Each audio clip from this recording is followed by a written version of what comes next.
Hey guys, welcome back to Mainville ATV and Outdoors. We're doing a house update video. We have a lot going on. Normally I don't really want to do these videos, but because you guys have a lot of interest in them and because you guys have actually helped me out by pointing things out that I wouldn't have seen otherwise, I kind of want to continue the series. If you're new here, normally we do ATV, UTV, snowmobile like power sports content, and we do focus on that a lot in that garage right there.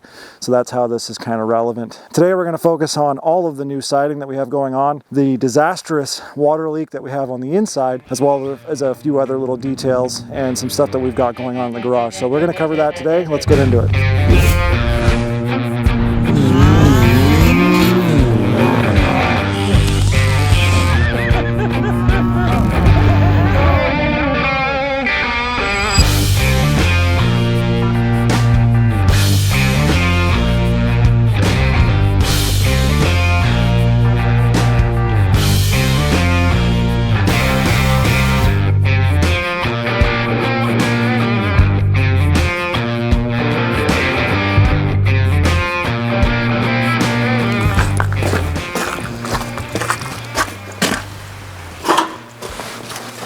Yeah, so here's a great example of what we've been pulling off here.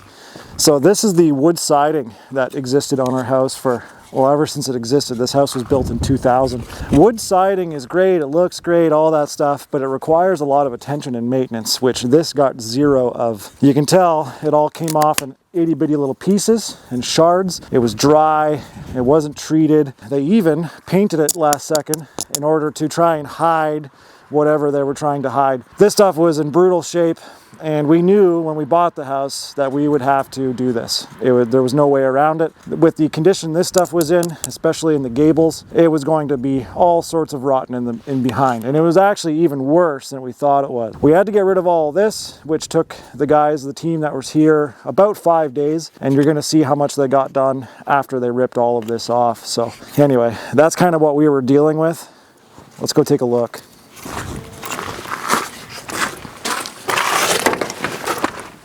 Maybe you guys can solve something for me. And I'm curious how this is going to turn out on video. One sec. What color do you think this is? Because I'll bet you no one will say the same thing. When you cut this material and you see it in bright light, it's very overcast today. This is green, okay? We didn't really choose it to be green, but it's very green. When you see it under the veranda on an overcast day, it's blue. And as the sun starts going down, it looks very gray, and at a distance, it looks gray. It's very strange.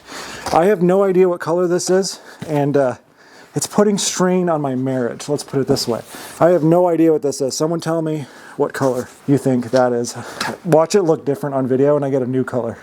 So one of the first things I actually started on was down here, and they would do a lot of the tin work first. One of the biggest issues we had was water runoff under each window. That's how a lot of the rot happened on this entire house. Whoever installed the windows did a piss poor job. And I'm not being dramatic. No word of a lie.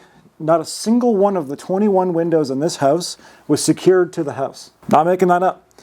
This window was literally slammed in, and they just put siding and hopes and dreams kept these windows in for however long they've been in. We don't know if they're original or not. They could be. There's no way of really knowing. But yeah, so I went around and I had to secure each window to the actual house so that the siding guys could do their job. No word of a lie.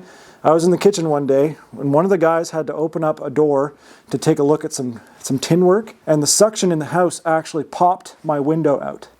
And I had to go out, get a couple of guys, and put the window back in and secure it. So yeah, anyway, that was one thing that we found out. Issue number 2, and I don't know how this works for every single design of window, but these windows in particular have a water drain. So any water runoff has a way to eject the water out. All of the rot was because the water runoff were blocked off. So the water basically would just pool up and exit however it could. So underneath each window on the left and right on each corner, you'd have mold to the point where all of that was rotten and would just literally blow off with like a blowgun. It was just so bad. Now you're going to see that every single window actually has the drips exposed, so water can actually leave, and they did all the tin work around it, and then the J-track, J-trim, whatever you want to call that stuff, I don't actually know, goes on from there. They're going to finish the house and then do all the silicone at the same time. So when I'm showing you these details, you're not going to see any silicone. But under here, we decided on the veranda that we were going to do this board and batten style. So it's all more of a vertical board and batten look. And I think that's going to turn out real nice. And then all of the trim work and corners are in a white. So it's all a premium vinyl, however they want to sell it. It's really nice stuff. Honestly, even when it was cold and brittle, it didn't break. So there's a few pieces that I've seen them shatter, but I think they did that on purpose. But I mean, it seems like pretty good stuff, and they're installing it really well. They're moving really quick, so we're very happy with that. So yeah, under here we have one thing, but the rest of the house is going to be more of a horizontal, like plank style, like more of a traditional look, and we'll go take a look at that. Don't mind the hot tub noises in the background. I just want to freehand here and show you guys some chimney issues that we had, and all of this is going to make sense. So right down here in my basement, we had a bunch of water damage, and we had no idea why. It looked like it was a historical thing that's been happening off and on for who knows how long. And then out here, we found rot all along each edge of the brickwork. And the worst part, if we come back here, was right there. That whole section, as far as you can see, whatever it is, 7-8 feet, that whole thing was so rotten that it didn't even exist anymore. It was gone. Underneath the siding, that was all gone. It was just black, disgusting mold dust. So I have a little bit of cell phone clips I'm going to toss in so you guys can see that. But what we found when we first moved in is you can see that black tin work up there. That was all there, but it was all peeled back. It looked like storm damage or something like that. And we had all of that fixed, as well as we had a bunch of shingles missing. So I suspect that a bunch of water literally ran down the chimney all the way into the basement, and that's what we found. That's one of the biggest issues that we had. We were trying to figure out that mystery. We had two major water mysteries that we were trying to figure out. I'll show you the other one in a bit because we figured that one out as well. But that chimney was causing us a lot of grief because if we don't solve that and the other issue that I'll show you, we can't do anything else to the house without risking damaging or losing all of that work as well. The boys got that fixed up, all new wood. We're going to make sure it's sealed tight. We already fixed the water damage, and we haven't had any water issues since we fixed the roof and tin work, so I am confident that we can move forward, which is great. Back here is where you're going to see why we chose to do a lot of the vertical stuff. That run is too long, so if we did horizontal sections, you'd have a strip in the middle separating it, and it would kind of look funny. So we ended up going with that horizontal look all the way up and on the top side of the veranda there. I don't mind saying this because OSHA, by the time they see this, these guys are going to be gone and I won't rat them out. But they'll set up this scaffolding and you should see these guys just kind of climb this stuff, jumping all around it, tossing stuff to each other. These guys work incredibly well. A great team. Great team. They're awesome. Yeah, they've just been nonstop for 5 days. We were expecting 2 to 3 weeks. Honestly, I think they're going to be done like mid next week. So like Wednesday, like 3 days from now. These guys absolutely crushed it out. And I think the reason why, obviously they work hard, but two, it's the middle of February right now and it's like +2 degrees. Like that's in science, Canadian metric measurements. That's like, I don't know, 40 for America. So just beautiful weather. And yeah, they've been getting it done, smashing it out. They redid all the tin work, and I am just confident that this is going to be the best improvement we will make to this house for sure. What you're looking at is actually the first side that was fully complete. And this was one of the first faces that I actually started working on. It was also another trouble spot that we had, and it was actually the wall that alerted us as to all the rot. So we renovated this. On the inside of this is the garage. Right here, when I was doing all the drywall work and stuff, this whole side was rotten to the point where there was a hole here. And the previous owner, and this really shows kind of the level of neglect that this house has had, instead of actually fixing that wood, which would have been an easy job, they just started scabbing chunks of wood that they had to try and cover the holes, and they would have highways of mice in this house. Since I've been fixing this stuff, I haven't seen a single mouse in this house. So that's been great. But this is a really good example of what it's going to look like for the majority of the house. We're very happy with this. Again, right now, this looks very blue to me. I don't know what it looks like on camera. The overcast makes it look very blue, but on a like blue sky, sunny day, it's green. So I have no idea what this is. So we still have a lot of silicone work to do. They're basically finishing everything up, and then they're going to go around with 18,000 tubes of silicone, and they're going to get that done. But that's basically the exterior and what we've got going on there.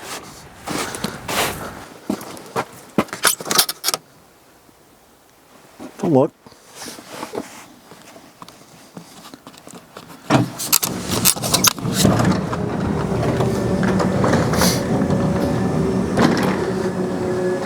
So if you've watched any of our previous videos, we've done a lot of work in this garage.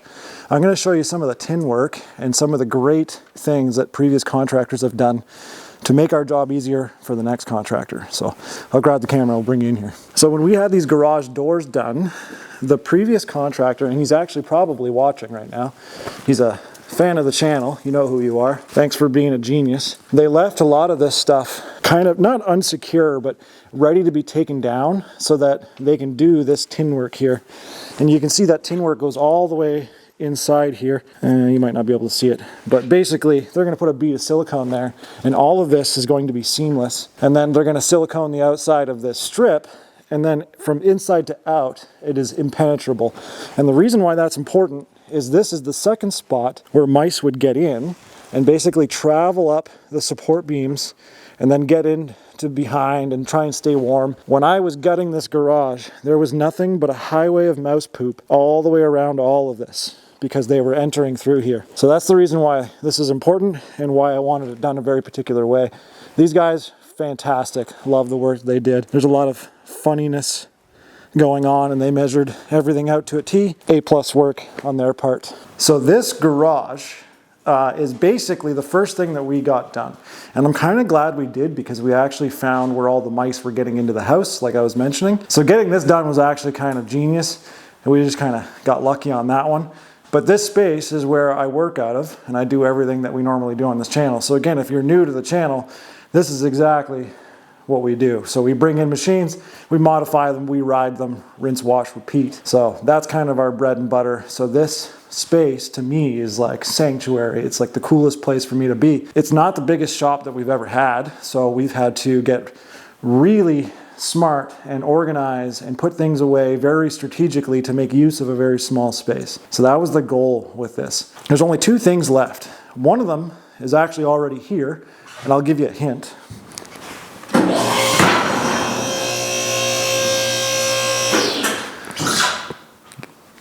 Which is pretty sweet.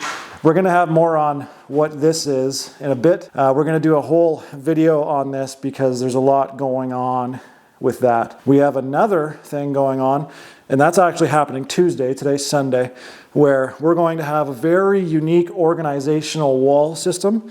And I can't wait to show you guys that because we are bringing on 2 new sponsors to the channel, and we're going to show you what you can do with a very small space to maximize it. And that's always been my goal here, but now I get to share some solutions with you guys. So we're going to see more on that. Like I said, this is just a bit of a teaser to let you guys know what's going on. If you want to see more of what happened in this garage, there's more videos on this series regarding all the work that we did in here, as well as the rest of the house. So I'm probably going to jam that into a playlist because we have enough videos now, and I'll make sure to link it down there or up here, or anyway, you'll see it. So we'll get that done. And now we're going to show you the disaster inside the house because, you know, an outside one wasn't enough. This is cool. Yeah. You don't have to bend over to do that. It has a, anyway. All right, welcome to my Dexter living room here right now. I've got a lot of plastic up here in the house. Let me just get in here. So, as you can tell, my living room isn't really suitable for living currently. And the reason for that is because poop water decided to damage stuff. Right above my head, you can see the actual drain there, is a toilet for the master bedroom. And it has been leaking for what I assume to be years. Not much, but worse and worse until basically I got a hold of the house. Either the previous owner has impeccable timing on a lot of these issues, or he just knew about it and didn't want to do anything with it. What we found out is actually a lot worse than just this. The plumbing in this house is all copper. There's nothing wrong with copper. I'm not going to do the whole copper versus PEX thing. I know plumbers out there get all heated about it. But the copper in this house had an issue with sulfur. My very limited understanding, and I'm sure there's going to be people in the comments who can correct me on this, but there are certain components in well water that can really deteriorate copper. And there's ways to fix that, but it was never done, or at least it was, but way too late. So a lot of the copper that's in this house from the year 2000 was basically eaten alive by the well water quality here. So all of this copper was getting tired. It has patches on patches on patches, and it's all just finished. So yeah, I know that the gasket on the toilet is a different thing, but we're also having water failures everywhere when it comes to the copper. Downstairs, and I'll show you in a bit, we have a system to handle that now, because it can also create complications with PEX. It's all there and ready to go and operational now, and actually being maintained, because the previous owner didn't do anything with that either. We have to replace all the copper in the house. We knew that that was going to be the case. We just didn't want to say anything. We wanted to see if we can get away with it, but of course we cannot, and doing it right is way better than anything else. So this is the beginnings of what turned into gutting the entire house's plumbing and redoing it. We are going to be redoing it with PEX just because it's easy and it's simple, and I know it works. I've had it in several houses now. So we are moving to PEX, and that's going to start on, well, tomorrow. Well, for you guys, that doesn't matter, but it's starting tomorrow. So at the same time as they're finishing up the siding, we're gutting all of this out, and I'm actually having a lot of the contractors back that did the garage to continue this. So I'm going to be plugging away at whatever I can to get this done, but of course, not only myself, but my wife have day jobs. But right now, Cass actually blew her back out, and she can't do a whole lot right now anyway. So we've got a lot going on here. We're going to get that going. I'm going to show you what's going on downstairs, because it's not only going to show you what's wrong with all of this, but as well tie in what we talked about at the chimney. Before I go downstairs, all of my water basically runs along this wall. So right here is my water heater. My well comes in over there. All of my water treatment is right there in the basement. And everything runs up what I assume to be both sides of the chimney. And there's some plumbing going over here. And I have a bathtub, a shower, a toilet. I also have plumbing right here, and that's for what used to be the laundry in the master bedroom, which is weird, but now it's over there. And right there, and some right here, is actually where the guest bathroom upstairs is plumbed. And then on this side, that's a bathroom as well, and all the plumbing's here. So basically everything is fairly centralized. We're going to see what that means for tearing out drywall and stuff like that, but it's going to be very different tomorrow. This section of the house that you are looking at is basically what's going to be my future studio. So camera setup, you know, couches, desks, whatever. Everything is going to be here, and that's what that's for. The reason why this is relevant is because we can't do any work in this house if there's going to be a risk of water literally coming down all three areas. So if we do all sorts of flooring, we do all sorts of drywall work and patches and make things nice, and then we have water failure, well then it's, you know, it's all wasted. And we have to do this all over again. So do it once, do it right is the motto for Cass and I. So we're going to get this plumbing done so we can move on to doing bathrooms and flooring and trim and repainting everything and making it nice. I just wanted to show you that all of the important everything, of course your whole house is important, but if water comes down, this all gets ruined. That's why it's important. But the room that matters the most is right there. So now we're below the living room, right? Yes, we are below the living room. I had to think about that. I got turned around for a second. As you can see, I got my hot water tank, and the shutoffs are so rotted out from the problem I was telling you about with how copper works with the sulfur in my water and everything, that I can't turn off my water right now if something happens. So that hot water tank not only is going to get replumbed, but it's actually going to get relocated. I'm going to move it over into that corner, and the reason for that is so I can use the 2 flutes in my chimney, which I may actually need some of your advice on. My understanding is I have 2 flutes in that chimney, and that allows me to actually put another wood fireplace down here, which is like my ultimate goal. And I need that obviously moved over here so that I can actually do so. But I also had to fix all the water damage in the chimney, because right down here I have a bunch of water that pooled in. You can see a bunch of water damage that's been there throughout however many years it's been there. So this is definitely a trouble area as well. There's also been flooding down here. I'm not sure why exactly. My guess is actually the sump pump, which is behind you on the other side. That failed, so I have a 4-pump redundancy set up in there now with the HRV. As you can tell, water has been a nightmare here We've had very strange mystery leaks that we actually now know was the toilet from the top floor leaking all the way down to here. We have the chimney leaking all the way down here. We have the sump leaking over there. So we've just been battling this non-stop to get it right, and we're kind of on the home stretch. So I'm going to bring you closer to see what's going on here, and then we'll talk about the water system. So here is the bottom of the chimney. That's an old, I don't know if that's a natural gas line from something else. Don't know why that's there, but that actually ran all the way to that other corner underneath the concrete. I'm probably just going to cut that out. But you can see where water's come in, so I have to cut all of this out and check this insulation and see what's going on behind it. It's obviously going to be foundation, so there shouldn't be too many issues here. But I have to make sure that some of these supports are all good. But I don't know if you can see this, but there's a second, what I'm going to call flute, or chute, whatever you want to call it, where your chimney goes in. There's another one here, because there's a fireplace above me on the main floor. Can I use this to actually do another wood burning fireplace? I'll let you guys let me know what your experiences are with that. I should have another wet inspection guy come in to see what's going on with that, to see if I can use it. My understanding is the original brick chimney had 2 stainless steel insulated chutes put into it, because that's what's actually on the top. You can see it when I flew my drone. Now that I have all the water sorted out here, I can clean this up, make sure I put some tin back here, and actually put a nice wood fireplace when I move this heater over to here. And then I can wall this room off, sorry for the focus, and hide all of my utility room stuff. Good to go. Lastly, here's the system that I was telling you about.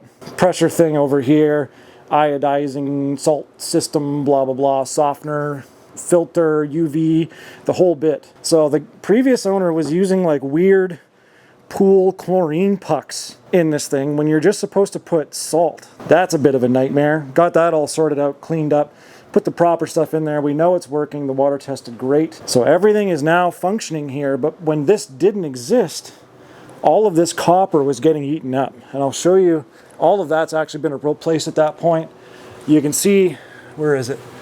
Patches of copper that have been replaced a bunch of different times. You can see different generations of copper being put in. But some of this is so rotten, and I have to be careful here. But you can see, if I just touch this, it's literally falling apart.